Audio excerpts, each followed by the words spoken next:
Monotype. Welcome to Creative Characters from Monotype, the show where we meet the people working at the intersection of type and everyday life. I'm your host, Doug Wilson, and today I'm sharing a conversation I had with David Jon Walker.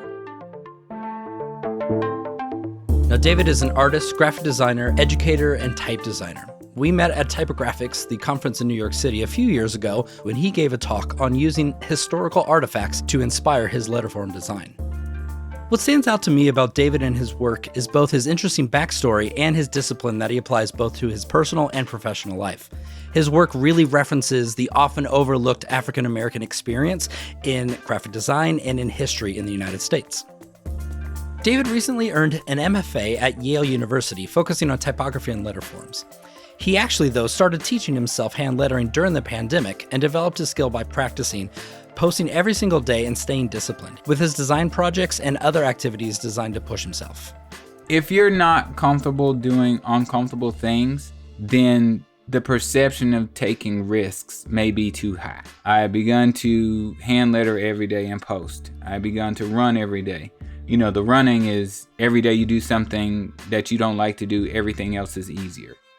David took up the hobby of running and has continually run every single day for almost 2,000 days. Like, I follow him on Instagram and he posts almost every day, like rain, snow, shine, whatever, which sounds terrible. I hate running. Here to preview this episode with me is Carl. How are you doing, Carl? I'm good, Doug. How are you? How's your summer going so far? It's going well. We are into the heat here in the Northern Hemisphere, that's for sure. Yes, we are working up a lather here in New England. But I'll tell you, I'm really excited for this episode. David has been on our wish list for quite some time, and we're fortunate enough to have you make the connection and bring him onto the show. So thank you. Of course, absolutely. So I'm curious, what do you hope people take away from this conversation? There are really two things that stuck out to me about the conversation that we had. The first one was being from a place that isn't known as a mecca of graphic design, right? He doesn't come from New York or Paris or London or Tokyo. He comes from Nashville, Tennessee. And maybe I kind of align with that coming from Springfield, Missouri, a small town. But he still was able to take his career in a really amazing trajectory, even though he wasn't from a quote-unquote design town. The second thing that stuck out to me was his experience as an African-American designer, going to an historically African-American university and then eventually going to Yale University and weaving all of that history and that historical perspective into his lettering work, his typography work, and his exhibition design work. Yeah, I think it's a great conversation, and we're super excited to have David on the show. So I will turn it over to you and David Jon Walker. Thanks for listening.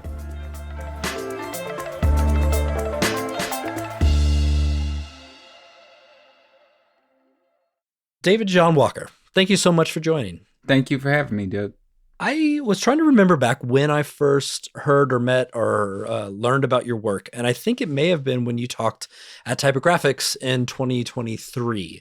Is that when we met? I believe so. And there was an after party in the basement of some restaurant in the Cooper Union area. That's right. Yes, that's right. Yeah, you came to that. I think there was like a Monotype Foundry after party. That's when we kind of really started talking, because I remember talking to you not just about type, but also life. Yeah. That's what this conversation is going to be about. Is like, yeah, it's about type, it's about your work, but it's also going to be about life and being a human in this day and age as well. So, David, why don't you just kind of introduce yourself? My name again is David Jon Walker. I'm from Nashville, Tennessee.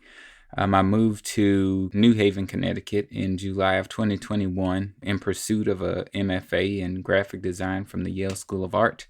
I left a tenured position at Austin Peay State University where I was teaching graphic design and web design. I mean, I've got 3 children and a spouse, and it's quite a lot. Yeah, you got a lot on your plate. I remember we talked a lot about like that transition from teaching, and then you had this opportunity to go to Yale, which of course is quite a big deal, but also was a huge choice, right? Because you had kids and you had to all move and all of that. So actually, let's start there. Let's start from being from Nashville, Tennessee. I'm from the Midwest originally myself. We think and talk a lot about graphic designers from the East Coast and the West Coast and big cities in Europe. Talk about being a designer from Nashville, Tennessee. So being a designer in Nashville, Tennessee is great. It's a place unlike New York where if you say what you do, people have questions. In the Northeast, people are pretty well heeled on what graphic designers do or have the possibility of doing. While I was there, I did a lot of campaign design work in addition to branding for nonprofits nationally and locally. I was the president of AIGA Nashville at one point. Nice. Love that. We're both from kind of the middle Midwest. I'm from Missouri. You're from Tennessee. I didn't even know what graphic design was, actually, until I got to college. How did you get into graphic design, visual communication, typography? If I really dig back, I would speak to having a grandmother that was a quilter. My grandmother made my mother and aunt and uncle's clothing growing up. And so I remember as a kid learning shapes, patterns, colors with her. Amazing. Right? Like she would have us sit at the table or sit in her room and like cut shapes out of cloth for her and hand stitch things. So I'm thinking about line and pattern and thinking about shapes and the connectivities of those things. And, I remember drawing a lot growing up. I never thought about that as a career. Mm-hmm. Yeah, for sure. So you grew up in Nashville. Did you go to school in Nashville as well? Yeah, I did. So I went to Martin Luther King High School and then went to Tennessee State University, which is an HBCU in Nashville. For listeners that don't know, what is an HBCU? An HBCU is a historically Black college or university. And what is important about HBCUs, especially in the United States? Because our listeners, of course, aren't just in the States. I guess being part of minority culture, you typically are in school as a minority. And so, for a very small slice of life, or at least the beginning of adulthood, you have the ability to be in majority culture amongst peers and people that look like you or came from similar backgrounds. Right. So Tennessee State, did you go for graphic design? What did you study? Well, I went for studio art. And so you get a smattering of all of the arts: painting, drawing, sculpture, ceramics. We even did like jewelry making. So the two classes that were offered in graphic design were Intro to Desktop Publishing with Quark Express and PageMaker at the time. Yes. And web design.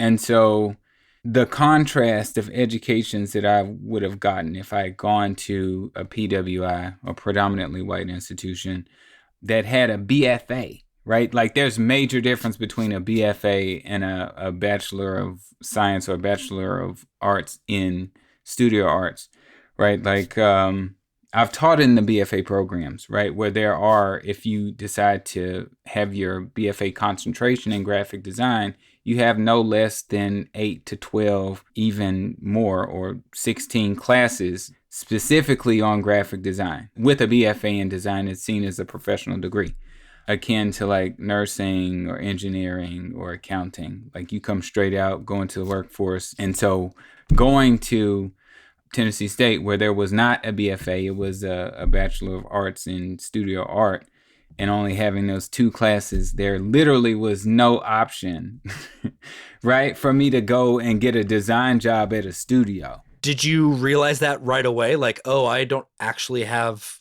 that much education in graphic design itself? Yes and no. I felt like I was knowledgeable enough in Photoshop to go, or at least I felt knowledgeable enough in Photoshop to go and like take my portfolio and apply for a place. And so what I did learn, I guess after graduation, was that my portfolio was not nearly large enough or diverse enough in the scale of work to even be thought of as a possible candidate. And so, the studios that I interviewed with, none of them outright said, you don't have it all. They just said, this is great work. We're not the shop for you.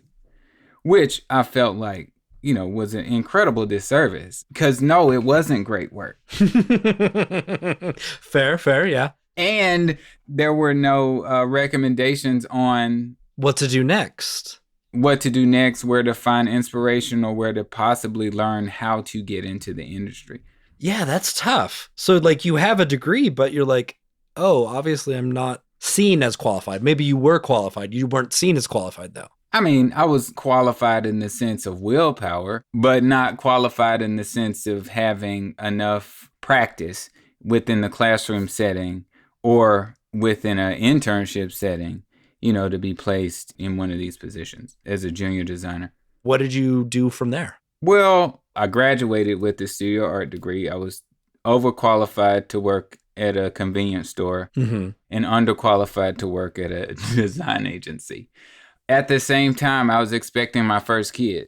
Oh, wow. And my oldest, who's now 20, was born in November. So 6 months after graduation, and just really no prospect for a job, I literally leaned on to what I learned while I was in school as a studio arts major, and that was screen printing.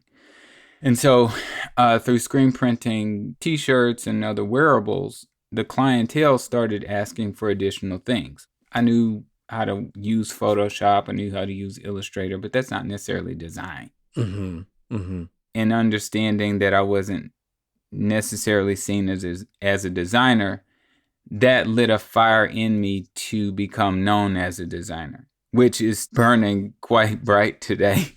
Yep, I can see that. I can see that burning for sure. Well, and nothing will quite light a fire like having a kid, right? Oh man, totally different purpose. You're doing screen printing. Are customers starting to ask for more design then? Yeah, they're asking for more things. So, hey, you just created this T-shirt for us. Could you create a flyer to go along with it? Could you create a brochure to go along with it? Could you create a website to go along with it? That was the season of yes, right? I needed money. I needed access. I needed to build out a network. And I just began to say yes to all these things that I hadn't done before. And a friend of mine, Ariel Ellis, worked in the media relations department at my alma mater. And her boss, Cheryl Bates Lee, asked her if she knew of any graphic designers, and she referred me, which was like a godsend, fingers crossed, because it gave me the opportunity to then get practice within a department. I mean, I remember being, I think it was 23, 24, and was asked to do a billboard campaign to advertise the undergraduate programs, and just being like over the moon, like, what an opportunity. Yeah, I mean, that wasn't something that I saw going from, preparing a screen to print a shirt to now having a billboard out there with the cohesive campaign. Right. Well, that's such a parallel because I actually, while I was in school, worked for the publications department at Missouri State University, where I went. That was my true education, right? So what happens next? So kid number 2 comes. Yep. Kid number 2 comes, right? Like, I raised my son with me. I was a stay-at-home parent. So as I went and shook hands with business owners and administrators and institutions, he would be with me in the carrier. Oh, wow, man. Amazing. Right. So he's grown up as I've grown up, which has been, quite beautiful. Yeah. So kid number 2 comes, and all I'm thinking to myself is, am I doing well enough to afford 2? Yeah. Man, I know that exact feeling. So I decided to apply to graduate school with my portfolio. And fortunately, I got in at the University of Memphis and got a full ride. I was on a graduate assistantship and also a fellowship while I was there. So I had some stipend. It was 3 hours away. I was driving back and forth from Memphis to Nashville. Oh, so Nashville was still home base.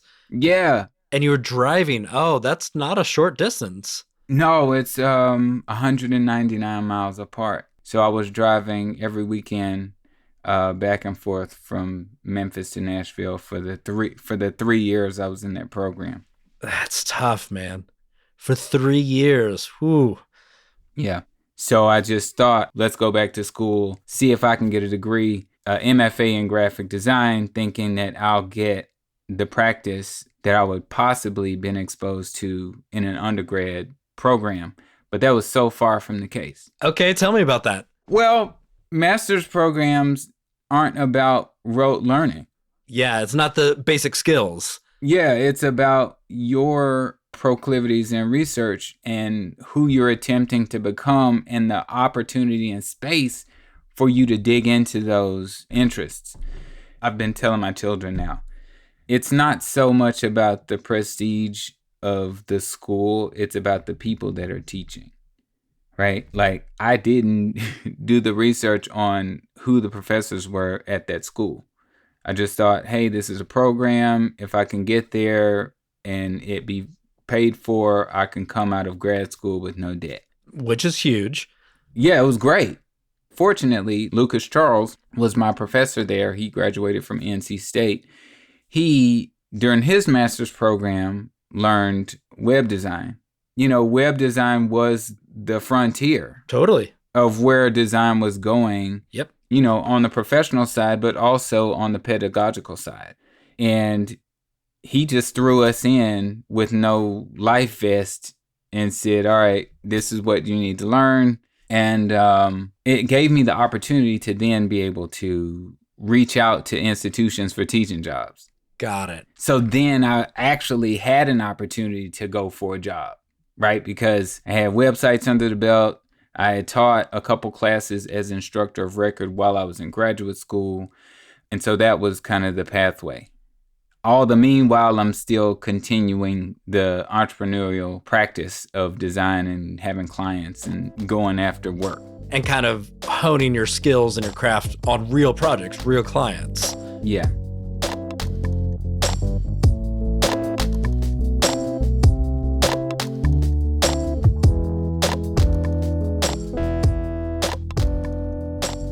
All right, so you got your MFA. Ended up at Middle Tennessee State University in Murfreesboro, Tennessee, which is like 30 minutes outside of Nashville, teaching web design and intro. Got it. So you're teaching at Murfreesboro. Are you enjoying, was academia where you wanted to be? It was a combination of both, right? Like my dad was a college professor. He taught music and voice. And so I'd been around academic institutions my entire life. So it was a natural fit to be on campus still and be interfacing with students and imparting the knowledge that I had just because I had witnessed it. But also that penchant of adventure as an entrepreneur has never left. And so there's something amazing about, the social aspect of design and the collaborative aspect of design and pushing through a project to find a solution. Being able to learn and build within the dichotomy of both as an educator and an entrepreneur, just felt like chef's kiss. Like it can't be better. Mm-hmm. For sure. Yeah. I always appreciated it. I thought my best professors always were the ones that were still practicing designers, right? Still out there doing their work. So you're able to pass along the academic side, but also the real life. Like this is what's going on currently. This is what clients are asking for kind of stuff. All right. But you're still in Tennessee. And that's not where you are now. So keep walking me through. Where do you go next? Yeah. I end up applying for and taking a job at Austin Peay State University. That was 2017. And so I taught there for 4 years and was awarded tenure.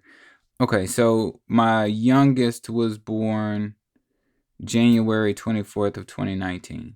During the startup package for this new school at Austin Peay, which is 45 minutes the opposite direction from Murfreesboro. Okay, but still in Tennessee? Still Tennessee. They gave me a laptop, a iPad Pro, and a stylus. And so in 2020, I had taken the older two kids with me on a study abroad trip to London. So we left, I want to say like March 1st, March 2nd, have an amazing time. We almost don't get back from London because of the coronavirus. Yeah. Trump gets on TV in America and says the borders will be closed at 11:59 on March 13th. So we're sound asleep and our phones just start going off. Blowing up, yeah. We're like 6 hours ahead. Hey, are you guys safe? Will you be able to get home? We were like out of a dead of sleep. Like, well, what do you mean? Wow. Like, well, the president just said we're closing the borders. Closing the borders, and you might not be able to get back. That's wild. I mean, I remember how wild that was. Yeah. No one knew what was going on. We do make it. We get back. Fortunately, nobody brought COVID back with us on the plane. That's good. And now we're part of our bubble at home. So the rest of March goes, and then April comes along. And I now don't have a 1 hour commute to school and a 1 hour commute back. So it's 2 hours of my life back. Right. There were many things that were kind of jumping in my head as far as how I'm going to make it as a practitioner and as a educator. And so I'm thinking, do people know what I actually do? So I thought, well, at some point you need to become a designer who people talk about the design work versus just being a person that people know that can design. I thought, well, I can commit to putting work out in a way that would allow conversation to be had around how you think, how you see, how you produce. Okay. But I started posting daily on Instagram. And at the time, I mean, I guess we're kind of back in that era where the politics are so crazy and everything is so polarizing. There was no shortage of content to speak on. And so I began posting basically design commentary through visuals. Describe to me what your work looks like. Is it lettering? Is it graphic design? Is it photography? Well, at that time, it was just graphic design, the combination of type and image. And so I was using Photoshop to just create these square frames of some commentary on different things, whether it was masking or whether it was Trump suggesting that we drink bleach. Yep. Or some of the Southern governors opening the states. And yeah, I did maybe 15 or 20 days of that. Okay. And then I started a lettering challenge with Simone Wilder and Mary Kate McDevitt. And so from there, I began lettering. And so, thinking about, what I could do that would be different and with this downtime, not downtime, but this saved time from driving. Yeah. I just thought, well, maybe I can delve into a design practice that I've not done before. So one was moving image, right? So that's like film and editing. Mm-hmm. So I'd done a little bit of that during undergrad, but not a ton. Another one was motion graphics, with After Effects and Premiere. And the last was lettering. And I thought, well, I can really dig into letterform design and typography and kind of learn type in a different way. Up until then, you'd only basically just been using typography as part of graphic design. You didn't have necessarily a specific focus on type or lettering. No. And through my design education, had never taken a type class, right? So thinking about, and I'm now at this point teaching. And I'm seeing my students that are taking type classes, and I'm looking at them like, man, that's a fantastic solution to this or that. Right. I looked over at that iPad that was still brand new, cellophane in the box, and that stylus, and I'm like, maybe I could use that. And so I opened it, went to the App Store, downloaded Procreate, and then started posting these hand-lettered images. That's fascinating. The pandemic is not something I will ever look back with positive feelings, but what an interesting thing to have that be the impetus of you, because what I know of you is lettering, is typography, that's what you're doing, even today. So that was the impetus for that then. Yeah.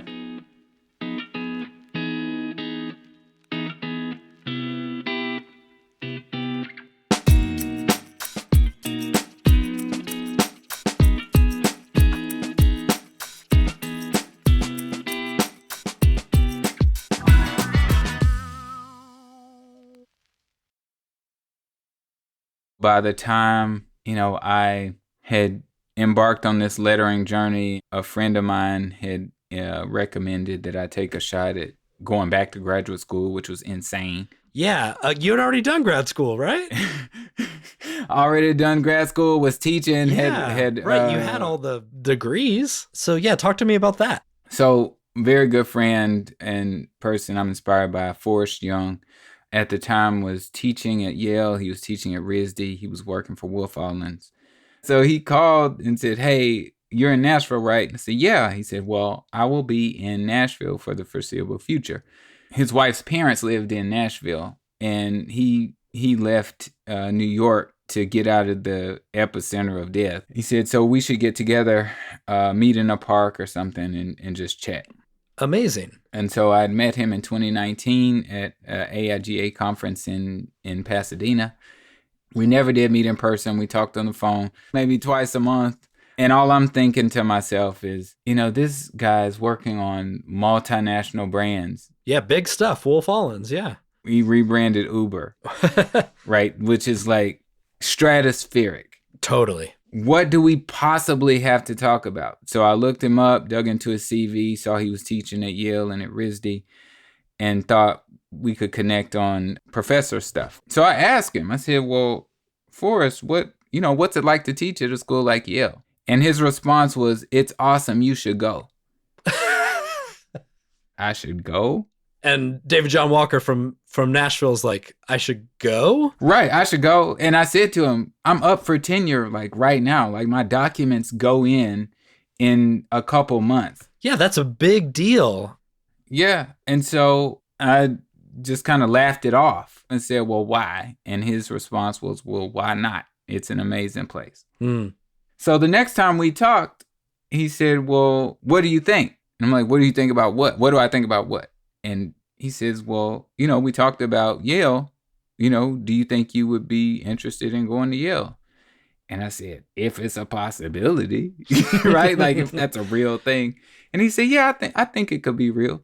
And he said, it looks like you're searching for something and you should award yourself the opportunity to find it. Wow. I was lettering on a daily basis. I was posting every day. He said, it looks like you're searching for something. And if you have the time to do it, it would be a gift and a blessing for you to be able to work on whatever you're searching for unimpeded. What amazing foresight and like observation of you for him to notice that and voice that to you.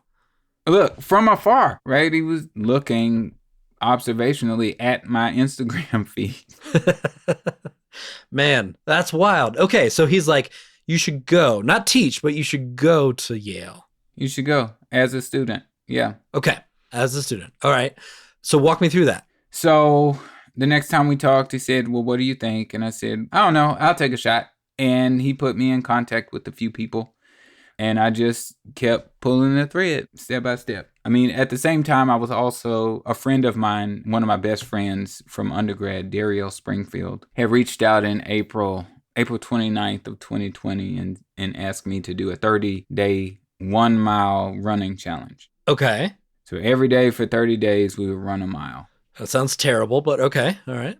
And so I had begun to do that. And what was it, May 29th, or actually May 30th, my feet swung over the bed, met my running shoes, and I was outside on the street again running, right? So I had done the 30 days, day 31, just kept it going. Well, as we speak, as of today is like 1889. Continual days. Every single day, at least a mile every day. Yeah, 1,889 days in a row. Yeah. I'm impressed. Rain, snow, sleet. It doesn't matter. Yeah, outside. COVID, whatever. Outside, running. Yeah, outside. Okay, you're a disciplined man, I can tell. Yeah, I had begun to hand letter every day and post. I had begun to run every day. The running is every day you do something that you don't like to do, everything else is easier. Right? So at that point, I was running every morning. So it was my escape from the family for at least 15 or 20 minutes outside. I get it. And then I come back in and I'm grateful for the time that I've got. Yeah. Because I've had a little bit of a reprieve. And then when it came to him asking, well, what do you think? And I'm saying, yeah, we'll see. Because I was doing this running practice, it wasn't that difficult to start to pull the threads to figure out the possibilities of even getting to Yale, or really the courage to even apply. Wow. So you see those as connected? Oh, 100%. Tell me about that. If you're not comfortable doing uncomfortable things, then the perception of taking risks may be too high, right? So like every day I'm looking at myself in the mirror and going and doing something that I absolutely don't want to do. It could be raining outside and I go outside anyway.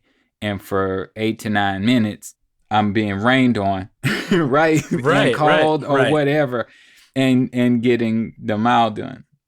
Well, it's the same process with going for a new job or reaching out to people that you've never met before to introduce yourself, to dig into what they know that you need to know in order to pursue that thing that you want to attain. And I just kept pulling at that thread. Mm-hmm. It's kind of crazy to look back on those moments because I'm like, what were you thinking? What were you thinking about and why? And a lot of the time, because of this running thing and doing something that I didn't want to do, those actions towards getting to Yale, I almost don't remember them. What I do remember are the people that Forrest connected me to, some of the students that he connected me to, some of the professors that he connected me to. And what I ended up doing is reaching out and looking at a list of alumni and looking at where they were, who they were, what they were currently doing, and cold calling some of them to say, hey, I'm thinking about going to Yale. What are your thoughts on this? So you're putting yourself out there, both in a physical sense when you're out running, but in a real like career and whatever sense. And this is no small choice, man, right? Like you got kids. Your whole life has been in Tennessee. Yale is not in Tennessee. Far from Tennessee. And so my son was in the 10th grade. My daughter was in the 7th grade. While I'm pursuing all of this, thinking about, changing, my trajectory and possibly changing theirs. And so I had to, build out a portfolio to submit, and that's a whole thing too, like thinking about the possibility of rejection on something that you don't necessarily, you hadn't planned for. Absolutely. And you're making a very, very specific choice to make yourself incredibly uncomfortable and your kids uncomfortable and your partner and to uproot your whole life. Yeah. And so, once I got in, I shared with my partner and shared with my mom. Mm-hmm. And then shared with the kids, and they were all congratulatory. But at this point, we still hadn't gone to in-person teaching.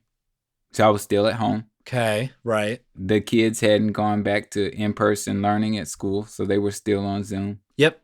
And, I just thought, if we have an opportunity to leave, at this point, they had friend relationships and stuff, but they hadn't seen their people. In a weird way, that's kind of an opportunity. Like they had already had a very specific break from friend groups, from a set schedule, from in-person schooling.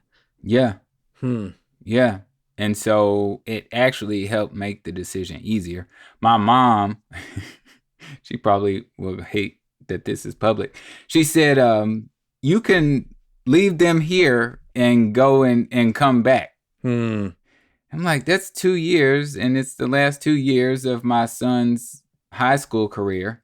I said, but he needs to graduate my house. I don't care about high school. He needs to graduate my house. So that wasn't an option for you. You're like, no, Mom, we're doing this for real. Yeah, it wasn't an option. Yeah. Okay, you do it. You're accepted. You move you and your family to New Haven, Connecticut. That's real different than Nashville. Yeah. I had a built-in community coming in, right? I got a cohort of students and a faculty body that's interested in knowing who I am and what I do. Yeah. And the kids, going to new schools had an opportunity to reinvent themselves. True.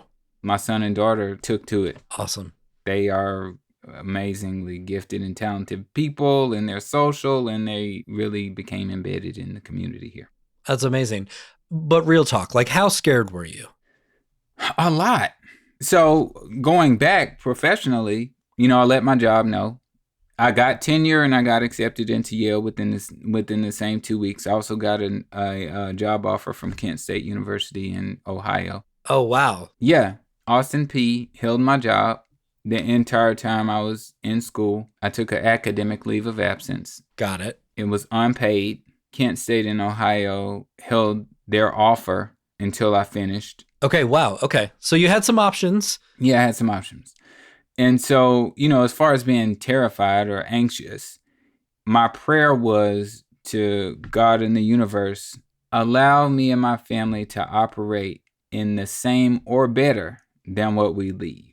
Am I going to have a salary? No. But do I have, savings that will weather us? Yes. Do I have relationships with people that would allow me to make work, but also be fully invested in this MFA program? Yes. So that gave me all of the room, latitude, and clarity to move forward with the decision to move my entire family in this way.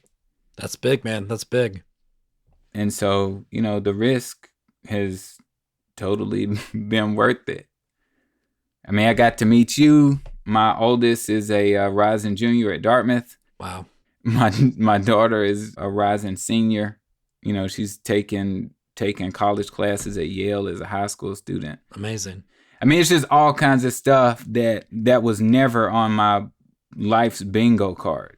Like I said, oh, go to Yale. No, that wasn't there. Or have one of the kids at an Ivy League school. No, that was not there either. Right? Yeah.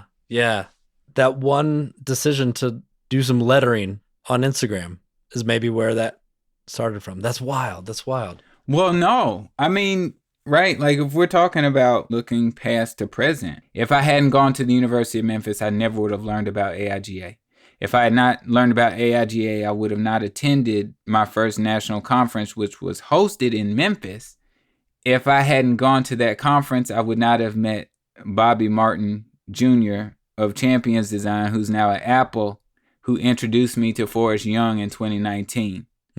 Like I literally can see the linear connection from here to here. Right. Man, life's so wild like that, isn't it? You can only see those connections looking backwards. Yeah. You know, I got to teach, and that was something I always really tried to push to my students was like networking and getting to know people and being involved in organizations is such a massively important part of your job as a professional. It's not just like, cool, I got my job, I'm set. No, it's making those relationships, and those relationships start, and you never know. The reason I have my job today is because of relationships as well.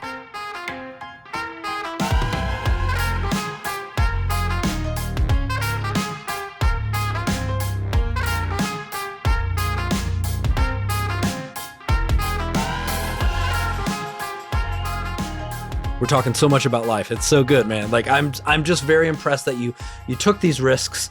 You took your family into consideration, but also felt confident or willing to take the risk to make it work for your family as well.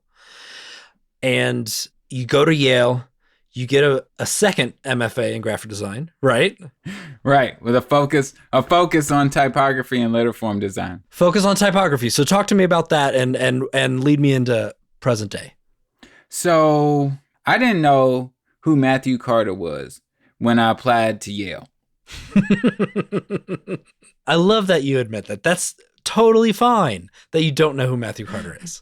Did not know him at all. And some of my colleagues, graphic design colleagues, said, oh man, you may get to work with Matthew Carter. And I'm like, who is that?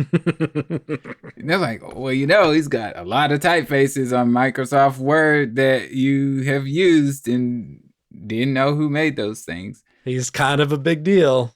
I also didn't know who Tobias Farrar-Jones was. Mm-hmm. So I get to Yale, I enroll, you know, I look at the courses that are offered and elect to take letterform design with Tobias. Amazing. So researching him and understanding he's the person that drew Gotham and, you know, helped Obama win the election. I'm like, oh, this is crazy. Like, yeah, what an amazing opportunity.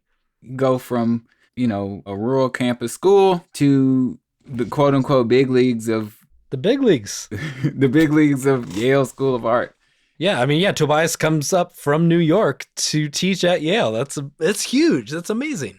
Yeah, and what's funny is his studio mate, Nina Sosinger, had come and done a visit to my school at Austin Peay State University, and I took a lettering workshop or a type design workshop with Nina at my school. Oh, wild. And she's part of this lettering journey too. Nina's amazing. Yeah, she's fabulous. And so had the opportunity to take class with her too, right? So going from 0 to 100 and having access and being in proximity to these letterform design luminaries, you know, has just been absolutely fantastic.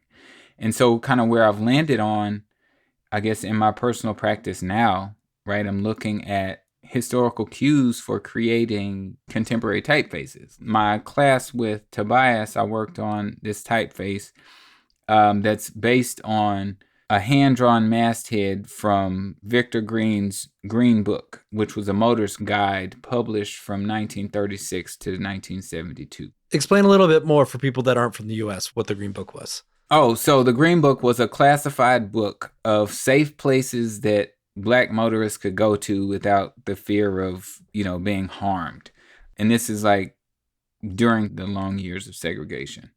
And so one of the great quotes from Victor Green was, at some point, this book will no longer be in use because the country would have changed in such a way that it won't be necessary to be used. But the record of that book shares kind of how far we've come in society. Yeah, right. So I developed the typeface based on that. I looked at also a historical document from another David Walker, but he was an abolitionist in the 1820s. Mm-hmm. And published a pamphlet, David Walker's Appeal for the Colored Citizens of the World, which, man, what's so sad is the relevance of what he's speaking on right now, right? So his is a classical serif that I did a type revival on. Got it. So it sounds like you're taking your own personal experience and trying to figure out, like, how do I apply that to typography? Yeah, to typography, or how can I bring some of these stories current for us to learn from and learn about. The Art Institute of Chicago licensed the typeface, the Travelogue typeface, for an art show like this past fall that ran until March of this year.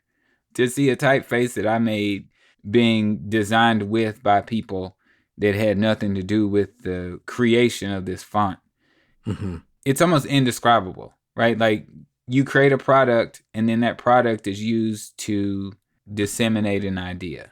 And it's other designers using your work to do that. Yeah.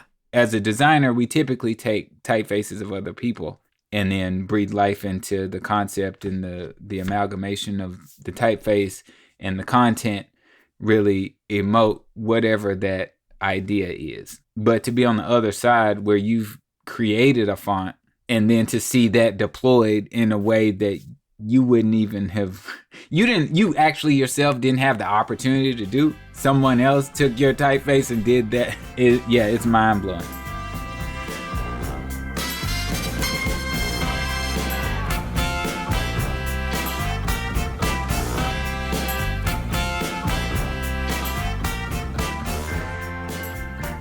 Recently, we ran into each other, and you were talking a lot about exhibitions. So talk to me about that.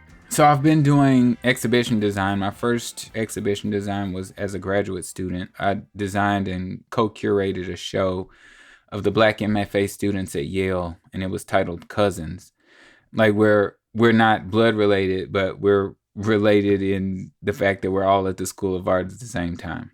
And I got a chance to use the typeface Appeal based on David Walker's Appeal for that show. A couple people attended that show from Yale that were co-authors of a book titled Yale and Slavery in 2023. And so the summer of 23, I was asked or approached to see if I would be interested in working on an exhibition for a museum to come out in tandem with the Yale and Slavery book that launched February 16th of 2024. And so I ended up working with them and designed an exhibition for a museum. And so that's hanging the show, thinking through the didactics and really how you could be wrapped and bathed in a narrative while also, reading the narrative and connecting it back to history in a way that it could not be mythologized. I mean, easily, when we read books, we lean in on our imaginations to connect the dots. Whereas within an exhibition, part of that you lean into your imagination. The rest of it, the holes and the gaps, are filled with the actual artifacts themselves. And if there are visual moments of tactility. And so what I wanted to do with this exhibition is bring in a lot of texture, whether it be wood or fabric, ornate frames, to kind of show how current and how not old this history is. I mean, yes, it's 300 years old from the 1701 founding of Yale through today's present time. But, thinking about in a 1800 square feet of space, putting 300 years of history on the wall. What does that feel like to be responsible for trying to explain that history? And I like how you said it. You said not the mythology of history, but the actual history. What does that feel like for you? It's a challenge. It's a big challenge to make sure that people, one, understand what they're looking at. And then they have many other context clues to support the continued learning, right? That pushes the curiosity beyond what they see on the wall. Oh, I didn't know that. Maybe I can go, find out more information about that. Or, oh, I didn't know that. I could talk to somebody about that who may know more information about that. I mean, specifically for this show, thinking about slavery, thinking about being another Black Yalie that had graduated and come from the institution. Right. Understanding that Blacks had always been at Yale and many of the older institutions in America, right, or predominantly white institutions in America, the fact that there have always been people of color there, right? Like the staff were the first trickles of Black life on the campuses. Mm-hmm. The oldest building on Yale's campus was built by enslaved hands. Wow. The institution didn't own people, but the administrators did, and they loaned their people out to build these edifices. Wow. Connecticut Hall is the first building on the U.S. list of historic registry. Wow. Right? Like, you think about what these schools were doing at the time. They were educating leaders. Mm-hmm. I mean, you think about the Supreme Court now. Amy Coney Barrett's the only one that's not an Ivy League graduate. Harvard, Yale. That's it. And then Notre Dame. Pre-1969, when the first class of women arrived at Yale, it was about educating leaders. 1969 was the first time women were admitted. That's not that long ago. Admitted in the undergraduate class. Wow, I didn't realize that. Yeah, pre-1969, it was all males in Yale College. Now, there were women in the professional schools. So you got the School of Medicine and law school and like English and arts and others, divinity school and others. But as far as like Blacks on Yale's campus, they'd always been around.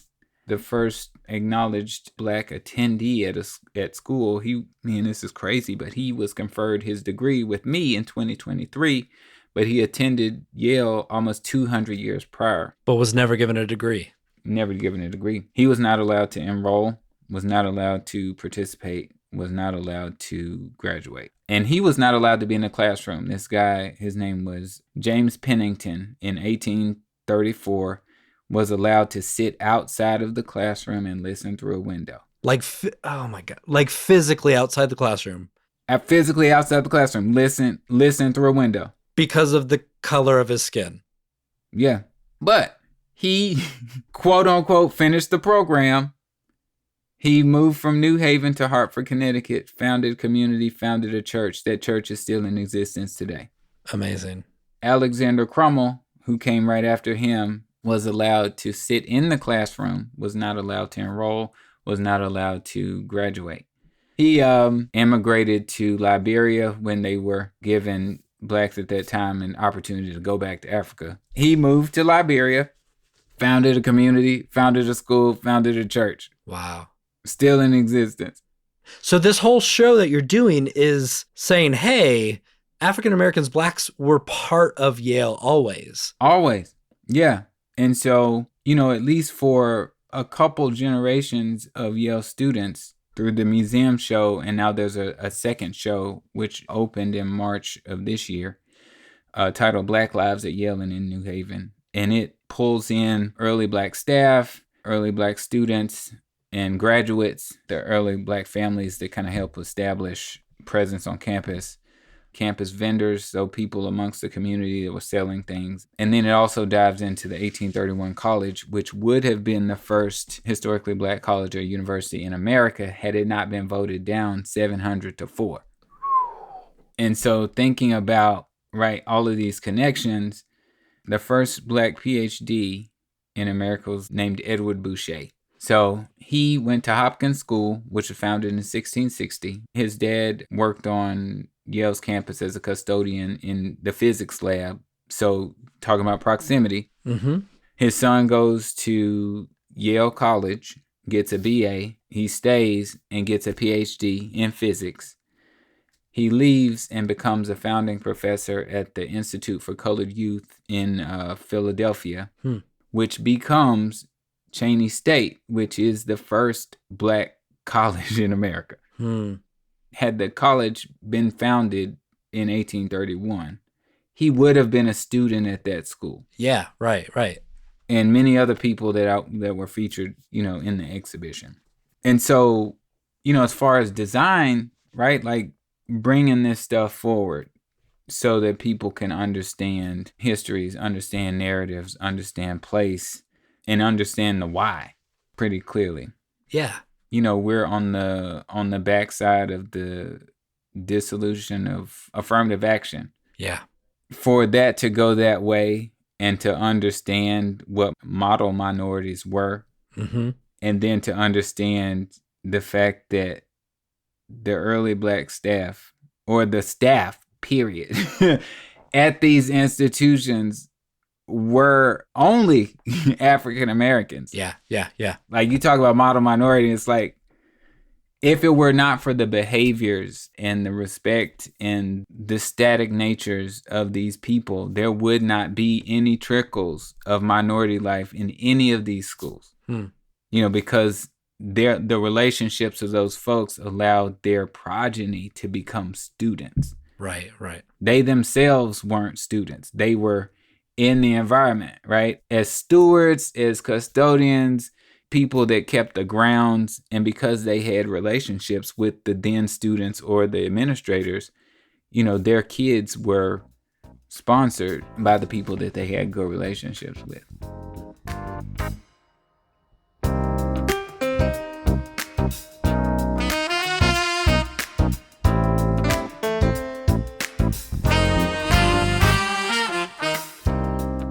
So let's get up to modern day. You are a Yalie, as you said, graduate of Yale.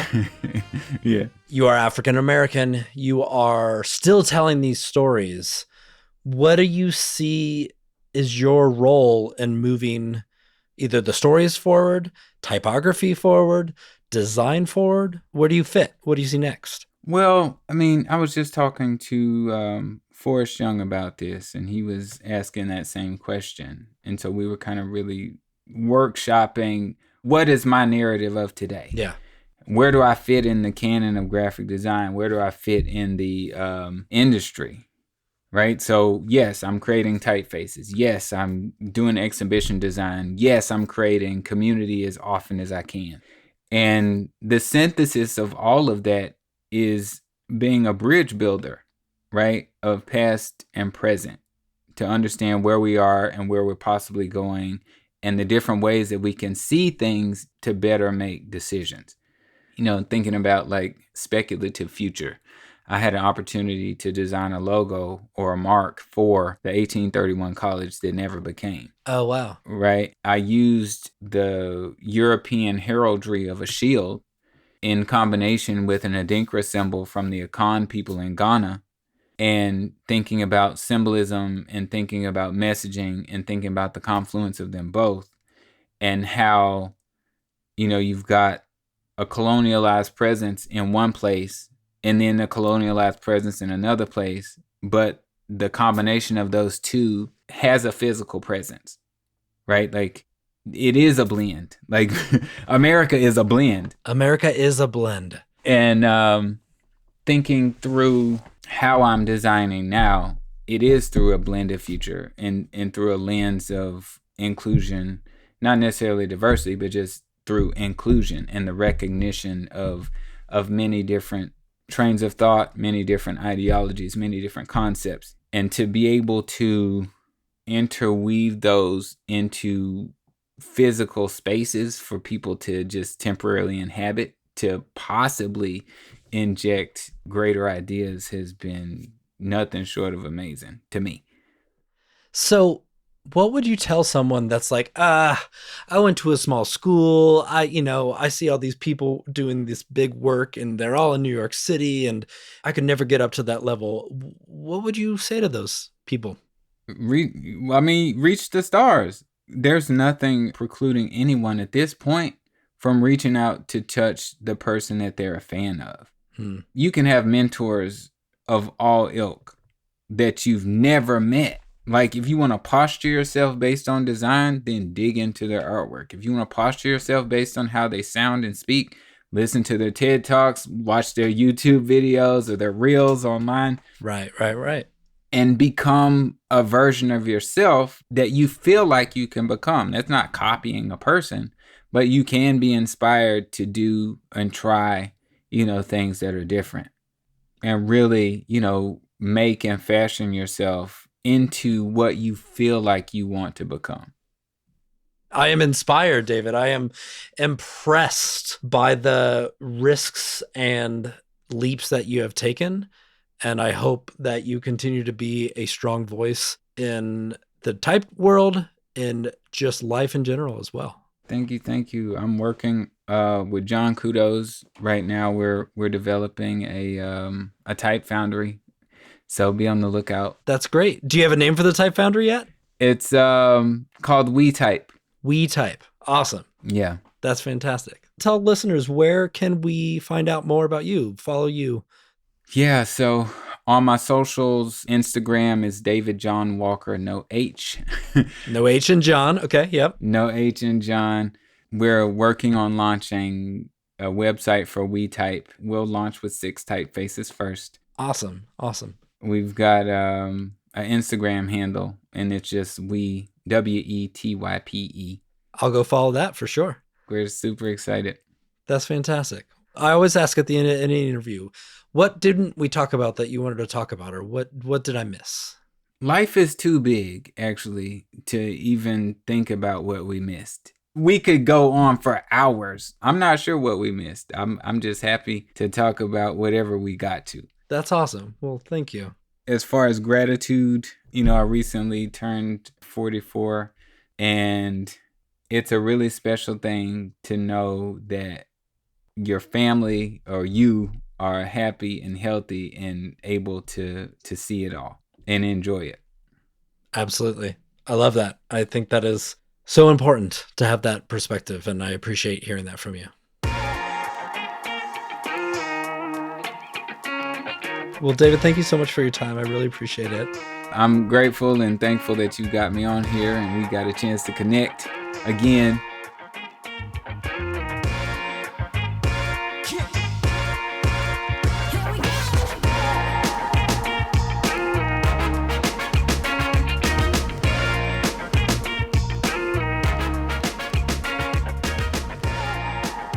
To check out David's work, go to davidjonwalker.com. That's David, Jon, Walker.com. Or follow him on Instagram at David Jon Walker. Thanks for listening. If you like our show, please subscribe, rate, and share us with a friend. Creative Characters is brought to you by Monotype, and it's produced by Christopher Olin and Mia Sullivan. We'll be back in a couple weeks with more conversations about type and life. Take care.